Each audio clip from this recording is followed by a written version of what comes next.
We are live. Hello, everyone, and welcome to another Educator Innovator Hangout on air. I'm your host for this Hangout, Kristen Farr. I'm the Arts Education Manager at KQED, and I produce a video series that helps anyone who wants to learn about contemporary art called Art School, and I'm here with my colleague, Annalise. Hi, everyone. I am the former Youth Participation Manager at KQED, and I've been working closely with our partners at Educator Innovator and National Writing Project to co-host the Letters to Next President initiative, and this is part of that.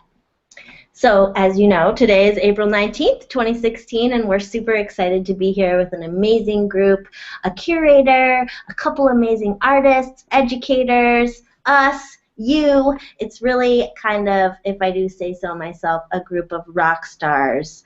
And so we're going to talk about how to create your own public art in the lead up to the current election, the upcoming election.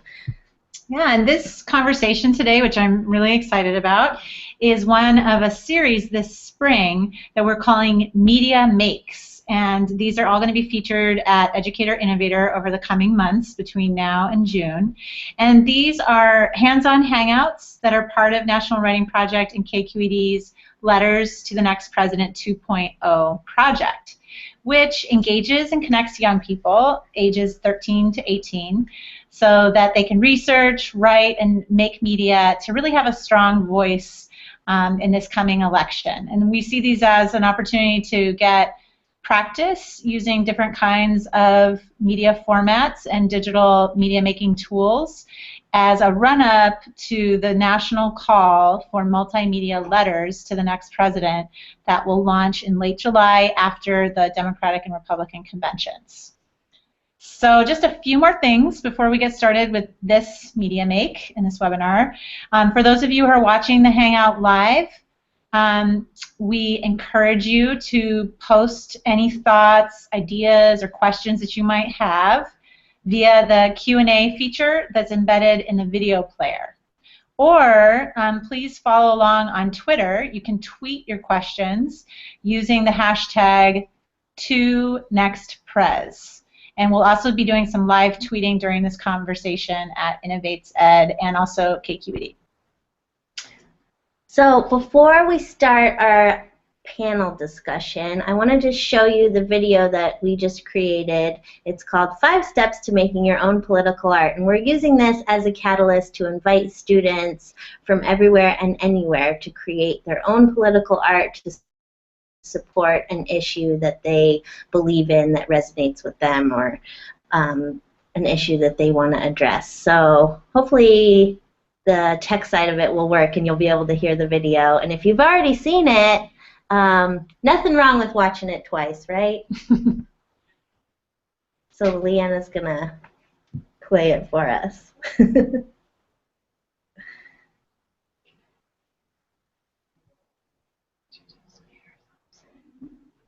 Right now. I can't hear the audio.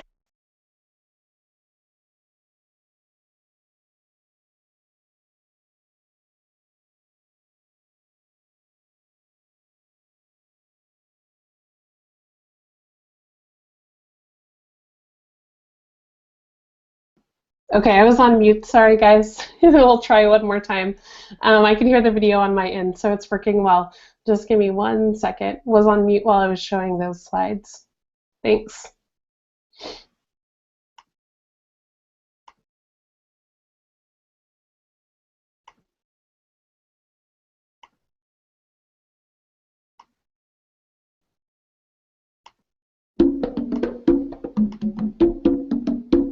Fans, fame, making a difference. This could be your future. Just create some popular political art. Hey, it's not impossible. One look at the pros will show you just how it's done. Political art's power is multifaceted. It raises awareness, supports activists or candidates, criticizes bad deeds, or makes a call to action. Political art amplifies and often spreads a message through online media and materials that are easily duplicated, like posters, stickers, or stencils. Corita Kent, Banksy, Ai Weiwei, Emory Douglas, Barbara Kruger, and Shepard Fairey are well-known political artists. If you want to make your own earth-shaking, norm-breaking, point-making political art, take a cue from these artists and do the following. 1. Use iconic imagery. Political art often riffs on branding and visuals so common in society anyone would recognize them. Corita Kent repurposes popular logos to make statements on human nature. Banksy critiques cultural norms by appropriating pop culture iconography.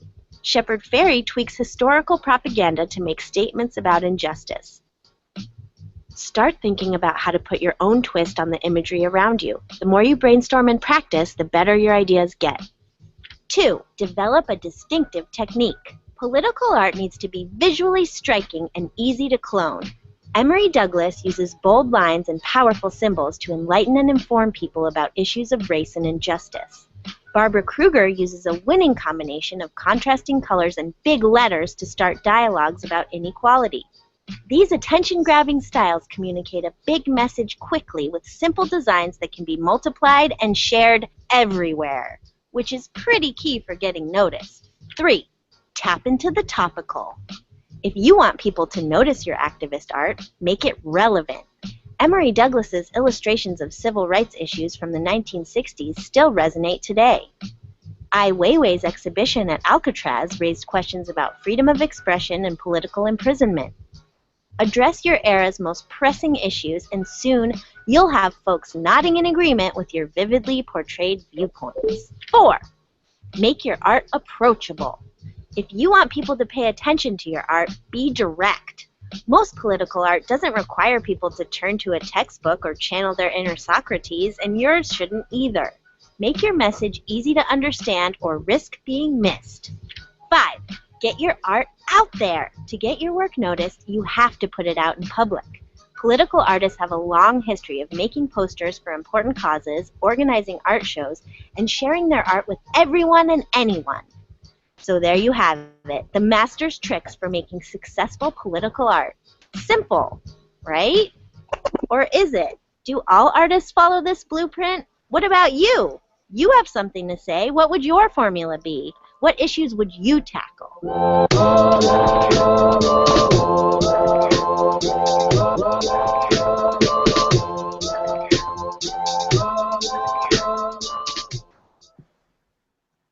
Cool. Thanks for playing that video, Leanna. And that is, the video that we hope would help teachers introduce a political art project to their students and give them some ideas of how artists address political issues in their work. So, without further ado, I'd like to briefly introduce everyone. Fabiana, do you want to start us off? Yes. Hi. Hi. Tell us what you do. Okay, great. Yes. Hi, everyone. I'm a social justice artist, and I develop posters and different art activities for people to really think about the issues that matter most to them, whether it's climate change or women's issues or immigration.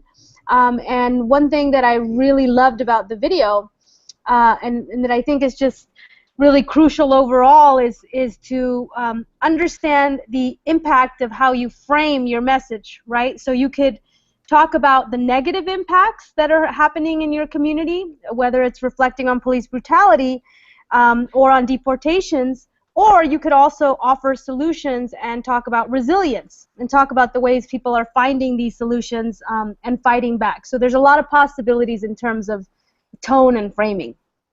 That's a really good point. Thank you. Thank you for pointing that out. I'm glad you liked it. Christian just curated a show on political art that I'm really excited to hear more about. So Christian Frock, would you introduce yourself, please? Sure. Hi, everybody. Yes, I am actually working with Favi presently, along with 17 other artists and collectives and activists in a show that I have up at Buena Center for the Arts in San Francisco right now called Take This Hammer, art and media activism from the Bay Area. I'm a writer, a regular contributor to KQEDArt and several other publications as well, a curator and an educator. I'm in residence this year, scholar in residence at the Center for Art and Public Life at CCA, California College of the Arts in Oakland. And my work is really preoccupied with public expression and artists who use art as a way of discussing contemporary politics and social justice issues. Thanks. And I love the video too. Well, thanks. Everyone doesn't have to say that. It's okay. I would say nothing. Yeah. Oh, that's what I always say too. If you don't have something nice to say, so thank you. I appreciate that. Deborah is a teacher I work with very closely who always has tons of great ideas for me in making educational media for the classroom. Deborah, can you introduce yourself, please? Yeah, can you hear me first? Yeah.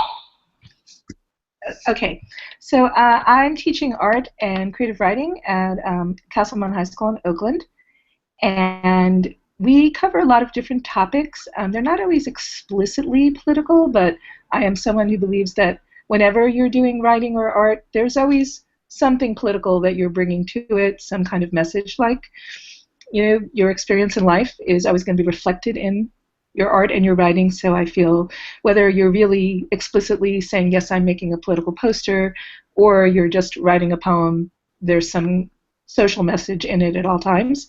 Actually, we're just about to start this project literally tomorrow, though I've done it in past years. And I usually start by just asking the students what they even think these words mean. What is a political issue? How do they understand it without my, or before maybe I explicitly teach it to them? Or what is a social issue? Where do those things overlap? I might ask them, you know, to name political issues that affected people in their family, or to discuss, you know, just their daily life at school and how that might be reflected. And we will talk even about the difference between political art, propaganda, advertising. Do those things overlap in some way? Are they all trying to convince you of an idea or sell an idea to you or make you change your mind about something? So those are all part of the general framework that I would present. And, you know, I actually made my own sort of PowerPoint presentation before I saw this video, but I had a lot of the same images in it just to give them an overview of political art throughout the, you know, ages. And we also look at graffiti. I should mention that as well. I think that's, you know, very often a form of political art. So we look at all of these things and talk about what medium we want to use, and then we are going to go ahead and make art. Great. And writing. Thanks. We can't wait to see it, and I'm going to ask a little bit more about your past political projects with kids, with students later. Nick, can you please introduce yourself? Nick is an artist, a performing artist, and works with U Media, and I guess I can just let you introduce yourself. Sure. Well, that's pretty good. So I'm an artist. I'm mainly a performance artist in theater arts, and then did a lot of graphic design and three-dimensional art as well. I am now lucky to be the director of the Studio NPL program, which is part of the U Media Network, and we're down in Nashville, Tennessee, and we teach teenagers poetry, creative writing, video making, music making, 3D printing, and on and on and on. So I'm very fortunate to be part of that awesome U Media Network. Is really a wonderful network for educators and arts professionals and teaching artists to get involved with working with young people. I will leave it at that for now. That's great. Thank you. I want to do 3D printing. Can we come over there? Right on. Come on down. Thanks. So I'm just going to jump in right now. I let you all know that I'm going to have a couple questions for each of you. So Fabiana, I'm going to start with you just because you kind of jumped off on the point that I wanted to ask you about, which is, what are some things to keep in mind when conveying a message through your work? And also, do you consider yourself a political artist? I noticed you didn't what does being a political artist mean to you? And then when you're sending a message, besides framing, what are other things to keep in mind? So yes, I don't consider myself a political artist because I think that all art is political and all art is always reflecting a point of view. And because I'm a woman or a person of color, sometimes the issues that my communities face are seen as political, but they're universal. So I prefer to use just just not call it necessarily political art, but call it art and expression. So that said, what I think are some important things to keep in mind. First is that I always ask people what is something that they really care about. And I present them an opportunity to make a statement in this way. So pretend that the president is coming to your school and they're going to have a press conference on the issue that you really care about. And the New York Times is going to be there, the Wall Street Journal, the Guardian, and you know that you're going to be in the view of the camera shot. And you and all your friends have an opportunity to communicate in a very brief moment, something that is very meaningful to you. So what would you say, assuming that you have 30 seconds of people's attention? I always encourage people to use less than 6 words, and to also be very, very specific. Things like no war really don't touch your emotions as much as saying something like down with fat phobia, or something around I am not a criminal, I am a human being, right? So I think that it's important to really think about your language, and I also encourage people also to first think about what do you essentially need a change in someone's mind, right? Because for example, if you're talking about climate change, well, maybe you need people to recognize that climate change actually exists. If you're speaking about veganism or about animal factory farming, then you want people to have empathy for those poor animals. So always think about what is that emotion that I want to elicit in the viewer, and narrow in on that. And then I also encourage students to think about their images later, to first think about what is the message, and then images will kind of come to you, and you could also use symbolism, things like stop signs, doves, rainbows, stars, earths, fists. There's so many icons and symbols that are part of our narrative that we can reuse. That's great. Do you have any advice for editing the text? Because we wrote a little curriculum or wraparound info for teachers who want to use this video and then do a project in class, and I had a hard time. I like how you said keep it to 6 words. Do you recommend doing any longer form writing and then identifying words that stand out, or identifying words that are emotional, or any? Yes, I encourage the yes, no, and question. Meaning, first explain your issue in a yes way. So don't tell me no to prisons. Tell me yes to freedom. Right? First, find a way to express the yes, and then find a way to clearly express the no. And I always encourage students to do thumbnails and to just jot down different ideas. And then a question, right, is where is planet B? Where is home B? Do we have a planet B? Obviously we don't, so that makes, just that very question reminds people that we only have one home. The other thing is to just kind of get into an exercise where the students can write down in a very loose way. I think it's very important to remove the pressure of having a final product and more encourage some thumbnailing just on a scratch piece of paper, and just practicing looking at the words, sometimes stacked or not. But really, I think that starting with text is actually a good way to get your imagination flowing, because when you look at a representational image, you want to match words to that image. And that's where it's the wrong approach, whereas if you start with language, then you'll come up with the right images to really reflect what you want to say.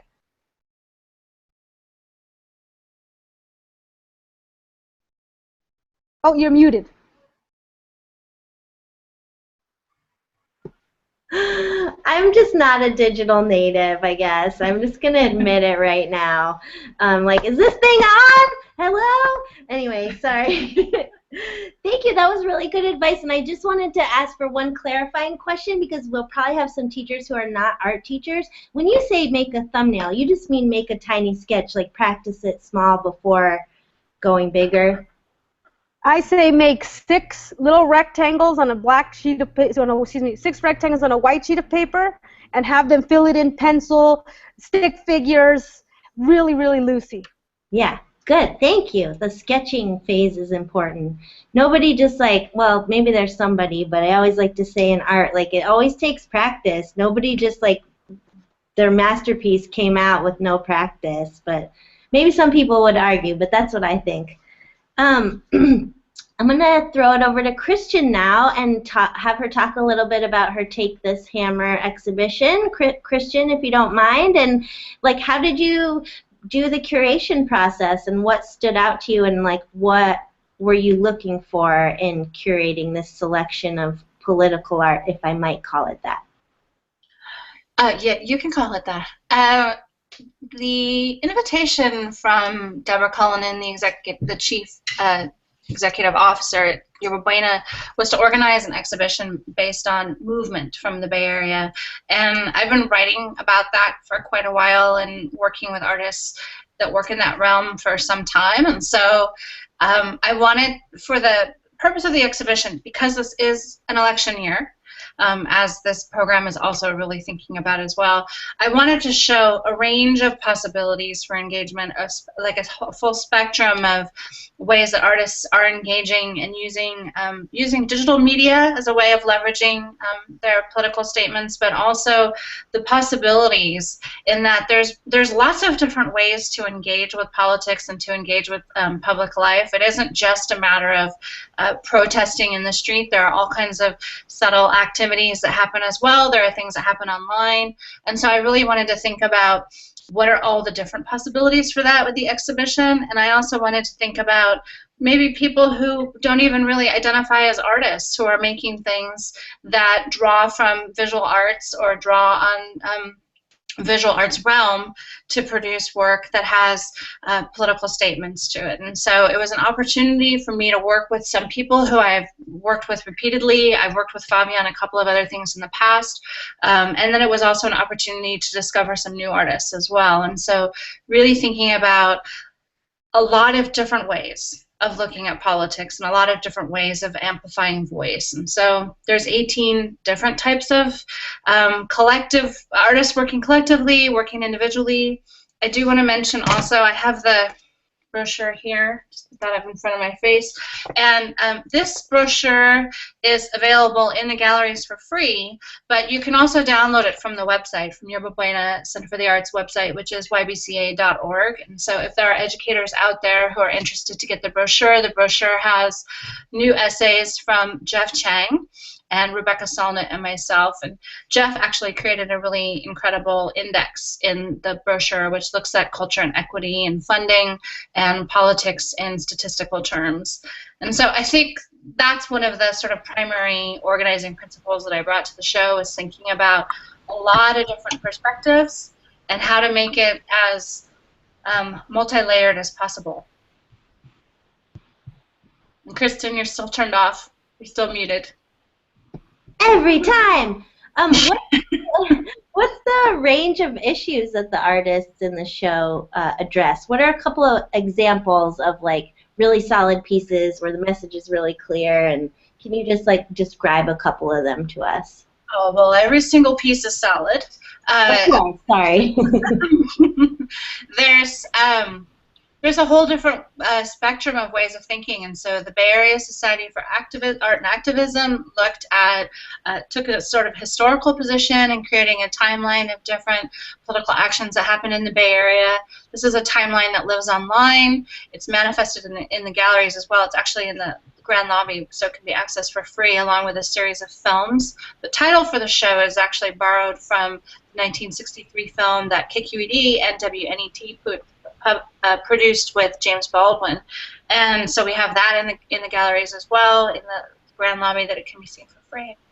And so, you know, there's a historical perspective, and then the works themselves look at all kinds of different things. They look at displacement. A lot of it looks at things that are happening here in San Francisco, but that have certainly a national scope in terms of concerns. I don't think displacement is only happening in the Bay Area. It also looks at gun violence, public violence, environmentalism, immigration. We have a project in the show, Guantanamo Bay Museum of Art and History, which looks at Guantanamo Bay prison and the ongoing activities there. We also have a piece in the exhibition that looks at drone strikes in Pakistan. And so, there's a global reach to the concerns as well as a very localized sense of some of the really pressing things happening here in the Bay Area. Yeah, that's great. And it actually reminds me of another project we did for students to kind of make social justice issues more accessible for them to talk about in their art, which is a superhero project we did in collaboration with SF MoMA, where students interview people in their community to find out what issues they're facing and then kind of invent a superhero to address that issue. So it just occurred to me now that we should share that as well, because sometimes what I've noticed with teachers, and the teachers in this room can let me know if they agree, that art is a nice way to approach topics that are difficult for teenagers and middle school students to kind of wrap their heads around. So we'll link to that. Could I add something to that, Christine? Sure. That idea?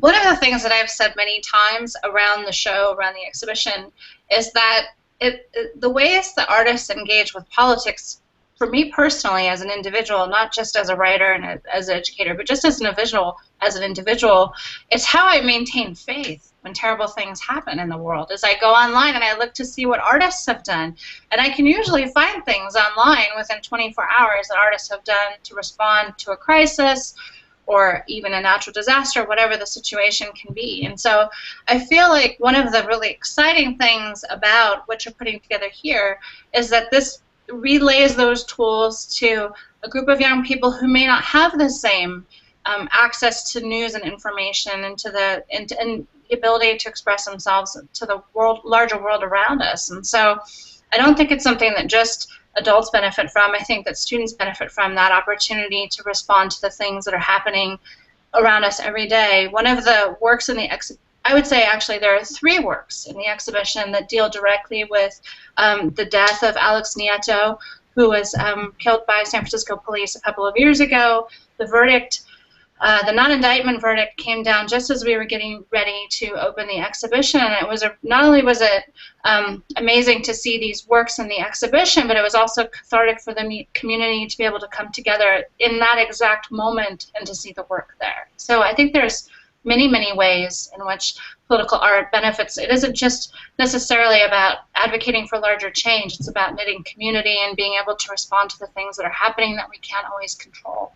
Right, and I think adding more voices to the story too, so it kind of spreads the message. And I wanted to just ask Christian quickly, you mentioned the realm of digital art or media art, and at the end of our video we're like, get your art out there, but we don't talk a whole lot about, like, put it on Twitter, put it on Pinterest, or do you, like you said, if you're kind of getting bummed out about the news, as we all do, that you can find something online really quickly, like, where do you look and where's the best place to kind of distribute your image or your message once you create something in a way that can open up a dialogue?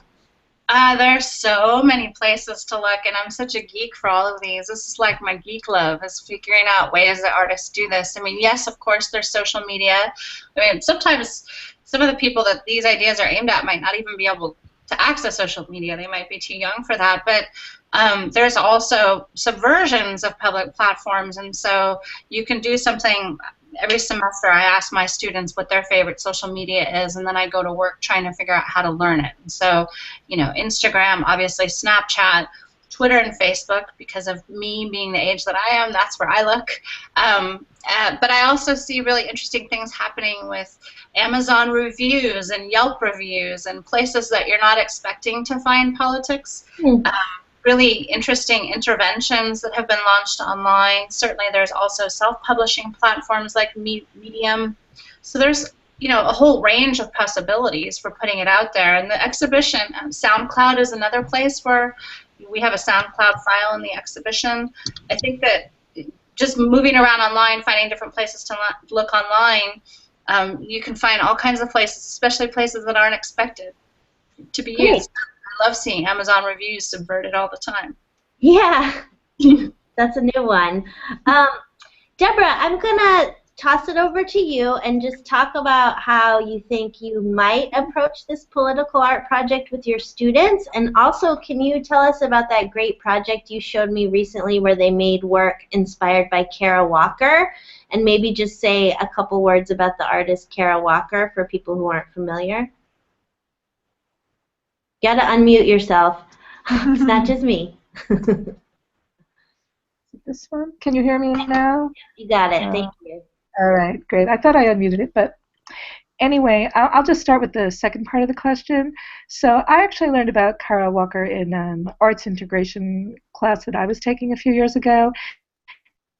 And she's a local artist. She focuses a lot on slavery and the legacy of slavery, and she makes these larger-than-life silhouettes based on something that I had never heard of before, but called a cyclorama back in the 1800s. And I hope I'm really explaining this as well as it should be explained, but apparently way before movies, there would be these kind of circular rooms, or they would at least make them into some kind of cylindrical shape, and you would have these silhouettes that would kind of tell a story if you looked at them, if you kind of walked around, but there's really no beginning and no end. And the Art 21, which is on PBS, did a whole series of different artists, and it's very compelling if anyone has time to look at the one about Kara Walker. She talks a lot about her process starting as a child, but shows a lot of her more recent work. And the silhouettes, which, as I said, they're larger than life, and a lot of them are really explicitly about slavery, and they're very intense, they're very disturbing. There's no question that they're not meant to make the viewer feel comfortable at all, but they're very thought-provoking. And when I showed the video to my students, they were definitely very, very awed by it. Really talked a lot about how it made them feel. And from there, I didn't really think I had the right context to do a cyclorama, but we did just take pretty long sheets of butcher paper, about 6 to 10 feet long, and working in groups, they came up with their own projects. I said, pick an issue that you think is really important, that affects a lot of people, and what is it you'd like to say about it, but without necessarily using words, but cutting out silhouettes of whatever the imagery should be. And they did a whole range of things. One student did, well, actually a couple of girls working together did one on self-destructive behavior, and it's really interesting. They had a picture of a slender girl looking in a mirror and seeing a fat girl. They had people smoking cigarettes, and I don't know if I remember all the images, but it was amazing what you could tell with no words. They were very well, I don't want to say drawn, but very well designed. Another student did global warming. A couple of students did things around violence, war. The images, which are posted on our website, are very, they're really thoughtful images, and they're very thought-provoking. And the students told me they really enjoyed doing them. And when other classes saw them, they wanted to, talk about, what were you doing in that class. As far as the project, we'll be starting literally tomorrow in all 6 of my classes. I teach 1 writing and 5 art classes. We're going to start by, I will probably show that video as well as the my own slide presentation. There was a bit of overlap there, but I'll just start, as I said, by talking about what are issues in your life. Are they political? Do they, something that affects you? Can you see it as being an issue that is a larger issue, it is a social issue? And that could be anything from bullying is a big issue at schools, obviously. That was actually one of the topics that students did when we did the Kara Walker Silhouette project. That was one of the chosen topics. But even things like students also in other political and social art that we've done, because we also just did posters, and some of them were just about animal rights. I was surprised at the range of things that they chose. A lot of things were immigration. I have a fairly large population of students who have come from Latin America. A lot of them did things about the border, and this was even before Donald Trump really started coming on the scene, but feeling really strongly about how difficult it is and the unfair treatment of a lot of immigrants.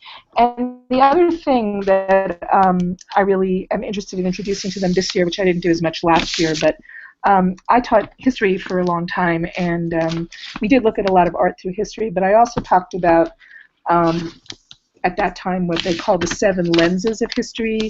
So those are things like geography, culture, belief systems, government, social structures, science and technology, and economics.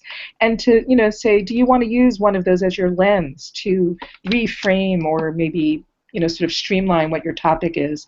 And I'm going to give them the option of working alone or together. And I guess the other thing, just actually during the discussion of, some of the other artists who were on this particular webinar, made me remember a project I did a few years ago that I was just thinking maybe I'll reintroduce it, because I'm really interested in giving them the choice of a variety of media. I was going to have them just do posters, literally, but a few years ago I did a project. It wasn't actually a political project, but it would relate very well, where I asked them to write a story and then do some visual images from the story, whether it was one painting or, like a graphic novel type of image, and then to do digital animation, and then to actually perform a scene that would relate to it. So I'm thinking maybe that would be a project that we might be able to do this year. I've also talked to our principal about being able to do some murals. Actually, my school is covered with murals. But there are many empty walls. I've been talking to him a little bit about could I have my classes work on a mural together? That would be kind of, the contribution of the class of, well, I have class students in all grades, so it would be the classes of 2016 through 2020 or something like that. But I think that would be really meaningful to the students to be able to leave, kind of a gift to the school that says something. And my students, either sometimes very explicitly and sometimes kind of in a way that I think they may be less explicitly aware of, but they're always really talking about social issues, even when they're, sadly maybe putting somebody down, but there's often a social or political context to it. So I'm really kind of excited about starting with this tomorrow. I've been kind of telling them it's coming, and they're very interested to get started. So. Yes, you did. Like, you answered it 10 times over. And you reminded me of a couple things. Personal anecdote, I got to do a mural at my high school, and I was just talking about it yesterday, and it's been like 20 years, and it was very empowering for me to be able to leave my message in my school, and like for all the students. My teacher asked me to do it. It was a giant mural that said relax, which a lot of high school students in theater class need to do. So thanks for reminding me of that. Sorry to just share that story. You reminded me, talking about the topics that kids address, when we did the superhero project, our top 3 issues really that students talked about were cyberbullying, climate change, and stress, which I think all 3 are also social justice issues. So there's a lot of like inroads into this, making art to send a message that is important to them or something they want to counteract. But I do keep remembering Fabiana's idea about keeping it positive and like yes statements. I think that's really important. I wish we had that in the video. Nick, you still there?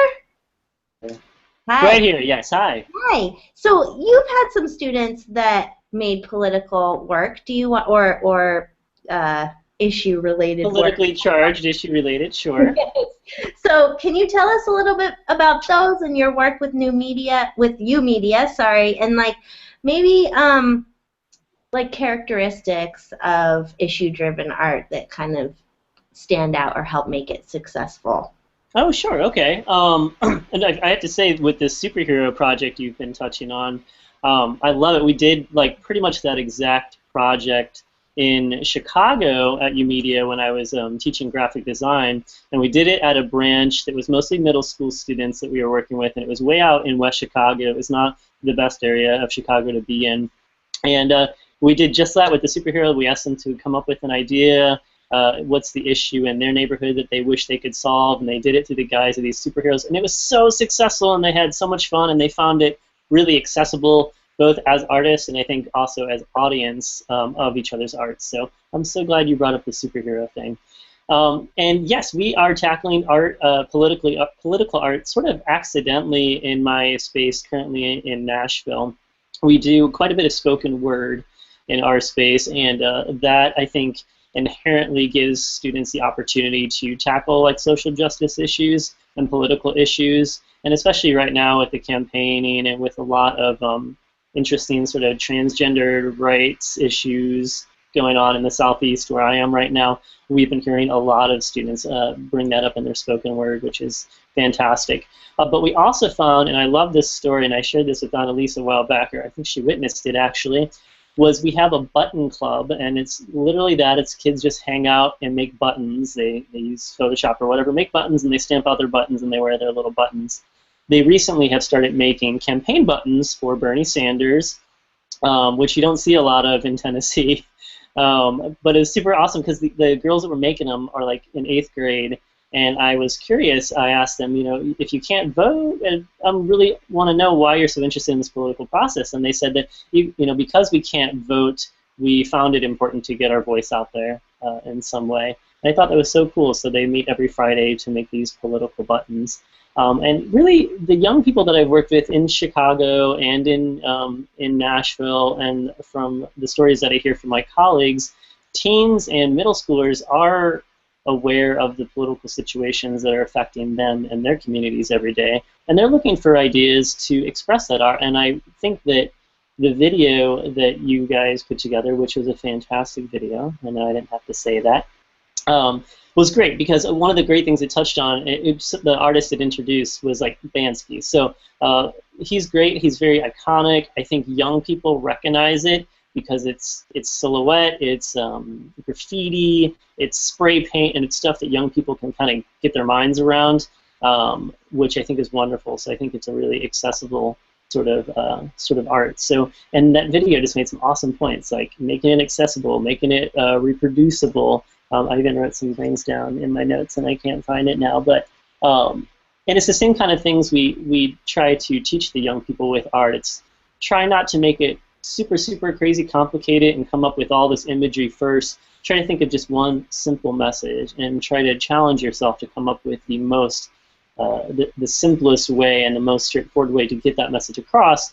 And then I think, as Fabiana said, then the imagery sort of can come from that language. I really like the button making idea. That's brilliant. And I had a question. You know, when we presented this as like a media make via KQED's website for educators, we kind of emphasized making the art digitally, which I'm always pushing back, like, no, kids want to get their hands dirty. We want to make posters. We don't want to just make a meme.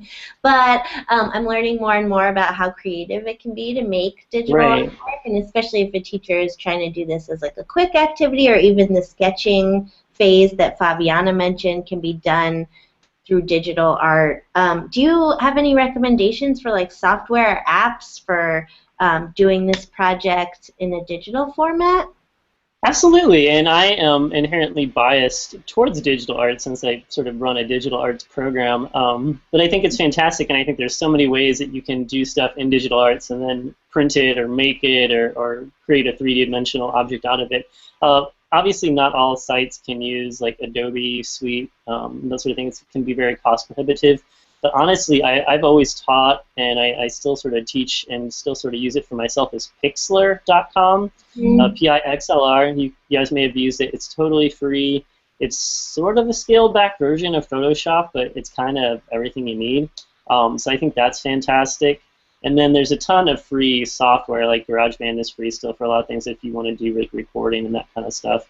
And lots of great video software online, which I'm happy to pull up a list of and plug it in with the links here. But yeah, like that stuff is accessible for schools or for libraries or whoever doesn't have the money to pay for the Adobe Suite license.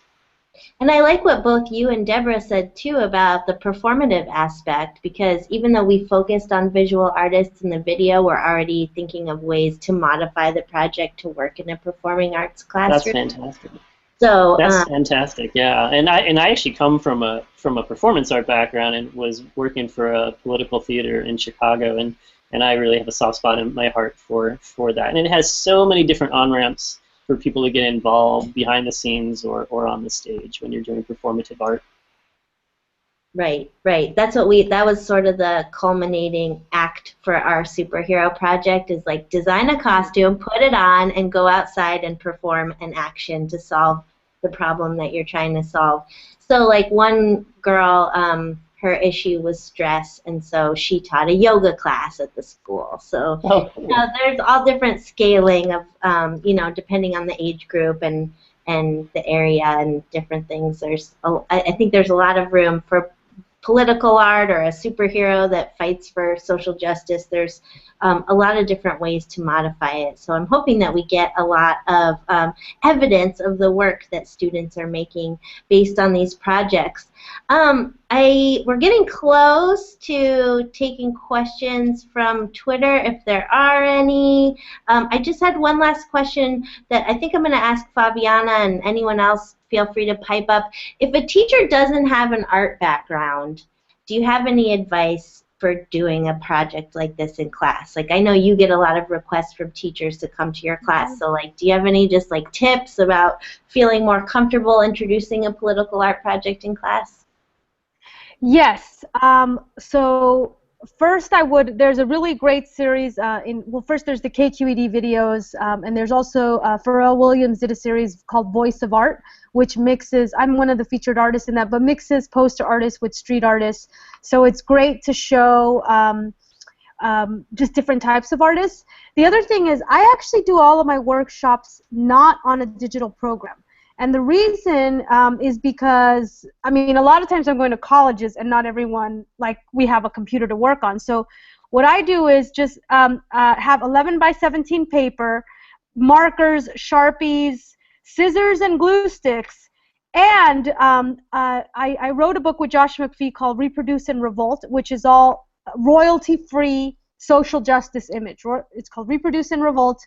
I actually even have the link of it as a PDF, and I just run all the stock graphics on neon paper, like, you know, those Astro Brights, mixed paper, and I tell the students, hey, if you really feel stuck, if you're telling me you really, really can't draw, here's the stack of stock images you can cut up and reorganize. So I would say also that it's really important sometimes for the students to just kind of cut and paste their ideas and move them around. And sometimes you just need basic images. You need an earth, some vegetables, some fish, you know, some unicorns, clouds, rainbows. Like, just compile a few black and white things that can have different meanings and run them on a copy machine on neon paper so that the students at least also have some colors that they can reorganize. So you don't need you don't need fancy art equipment for that. It's really an exercise in design, right? And in being an effective communicator. I wanted to say something about that also. Sure, go ahead. Yeah, the question of I can't draw, which comes up a lot even in my art classes. You know, this is, I don't think it's really off topic, but it's not exactly on topic, but it's definitely worth mentioning. I discovered this writer, well, actually more designer, Mike Rohde, R-O-H-D-E, who put out this book called Sketch Notes, and it's about how to draw anything at all with 5 basic shapes: a line, a square, a triangle, a dot, and a circle. And I actually do that with my art classes and my writing classes because I do want students to say, you know, maybe you don't have a lot of confidence in your drawing, but you can still use visual symbols to get your message across. So even if you can't, you know, draw with a high level of technical skill representationally, that doesn't mean you can't make beautiful art. And I show them the work of a lot of people who have done things with stick figures that are just slightly enhanced with very little, and the message can be just as effective. So I do try to not let the I can't draw get in my way. And I did that when I taught English and history as well. So great. That's really important to remember because we get that a lot. And Fabiana, I love the idea that you had too about providing them with stock images, because that's what you do for sometimes like labor protests and different movements. You like provide the artwork for people to use a la carte to make their own posters. Is that right? Mm-hmm. And I'm going to actually post the PDF on Twitter right now, and I'll make sure to tag KQED. But yeah, and also because there's just, you know, there's so much out there that artists want you to use, that really, you know, is a good. I think imitating is a great way to start being creative. If you really feel, if the students feel a block, they can imitate, remix, and kind of make designs their own. Yeah, such a valuable tool. And like it's all about remixing in art these days. So, you know, I think that's a great approach. Christian wanted to add something, and then we have one question for Deborah after that, and I think we'll wrap up. The one thing in hearing this conversation around drawing, the one thing that I wanted to throw out there is that a lot of the most political activity that we've seen in recent years has resulted from digital cameras, the ubiquity of this camera phone and smartphone, and from people creating a lot of citizen journalism, people making videos of things that are happening. And so I do think that drawing would be pretty, if I had to do drawing right now to make a political statement, I think I'd be pretty daunted, and I have lots of art school training. So I think that it's important to remember that that you can also create images using all of these tools that are all around us all the time, that you can use, you know, a camera or a digital camera or a disposable camera to create images or to capture images that you want to respond to, and you can add text to that or not add text to that. I mean, there are quite a few videos that have entered the digital public realm. I would say, looking specifically at Rams Orta's video of Eric Garner's death, which was a mitigated video that just showed something happening underway, and that in itself was a statement. And so I think that when talking about how to give kids the tools, it isn't so much that they necessarily need to draw or to create their own images, that they could be responding to the world around them as well, and capturing that through various ways. Yeah, that's really important, and that's what, you know, everyone's using their devices to take video and shoot selfies, and, you know, like that can also be a tool, which is sort of what we tried to emphasize in our media make, is like make media. Media is anything. Media is a paper poster, media is a little video, media is an image, media is a book. So I really look at that really broadly as like making media can really be anything, and you can use any platform. So we got a question from Twitter, I believe from someone named Renee. Hello, Renee. Thank you for joining us. Renee asked, specifically, I think, to Deborah and maybe Nick, too, have you experienced censorship in terms of what your students create in school? Like, are your students creating any images that are so controversial or sort of tough that your principal has had to intervene or ask you questions about why you're talking about these topics? Deborah, Deborah, you kind of typed out your answer to Renee, but would you mind telling it to us as well? Yeah, maybe I'll add a few things too. I have to say, you know, I hear so much about teachers being shut down teaching all kinds of things. I don't know if it's just my particular luck or not, but I've never ever had a principal tell me, do this, don't do that, you can't teach this, you must teach that. I've really never heard that. So I don't know if that's just me or that's more common.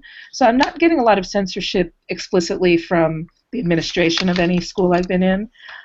In terms of what I kind of wrote as a response was, public schools are a very complicated context, and you're dealing with students but also their families and the larger community, and it's very, very easy for the teacher to come in for criticism and maybe even something more serious, maybe a reprimand. So you have to be very thoughtful about what you show in the classroom. I do always try to advocate that I personally don't try to tell them my point of view. I mean, many times I won't even tell students, you know, what my political beliefs are at all, because I don't want anyone to think I'm indoctrinating them. I want to give them information, but not indoctrination. It's a very fine line. I try hard not to be the censor, but having said that, I really do, like, and this is something I do very explicitly say, that, you know, in my classroom, I really do not want anyone to espouse any ideas that are hate speech or, you know, that would make anybody who is present in the room or might be present as a student, even if they're not in that room at that time, or any teacher, to ever feel like they're being personally put down or insulted or disrespected. So when you pick an issue, you know, really make it very broad.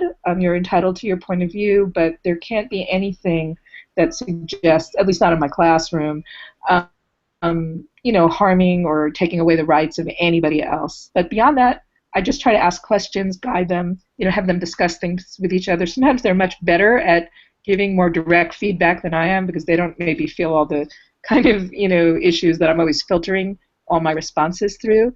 But I must say, though, I haven't really had any students really try to do anything that I felt like, no, you cannot say that.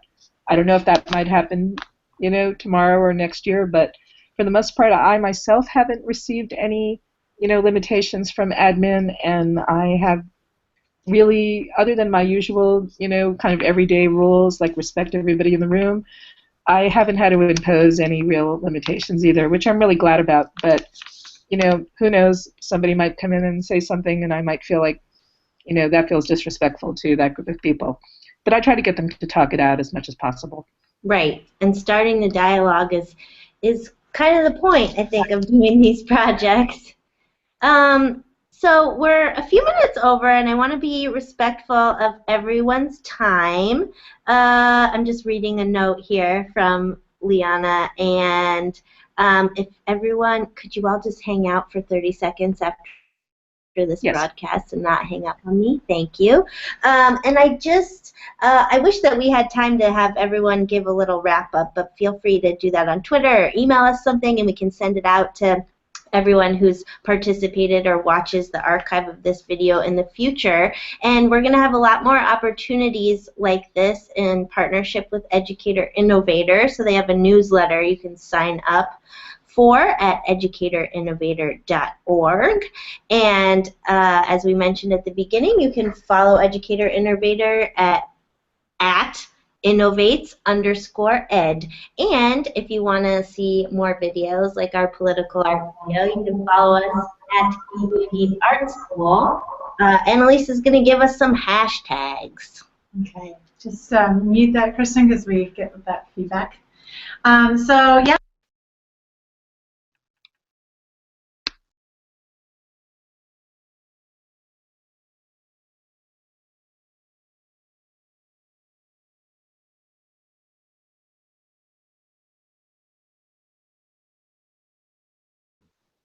Annalise, you're on mute. Sorry, I muted you when there was feedback. Okay. Now, are you on mute? I don't know. Okay, there's a very echoey thing happening. Kristen, I think you're going to have to say this. Okay. Okay, hers isn't. Wait, now I can see myself on yours. Don't point that thing at me. Okay, I'm sorry, you guys. Technical difficulties. Just follow the hashtag #2nextprez. Can everyone hear me? Okay. Okay. The hashtag for this whole discussion and all of the activities that we're doing leading up to Letters to the Next President campaign is the hashtag #2nextprez with a Z. So 2nextprez is our hashtag. And for more on Letters to the Next President 2.0, visit letters2president.org. Thanks again to our distinguished, amazing, wonderful panel. It was a real honor to just hear your thoughts on this topic, and we're really glad that you could be here with us today. So thanks again, and thanks to everyone watching. Bye! But don't hang up.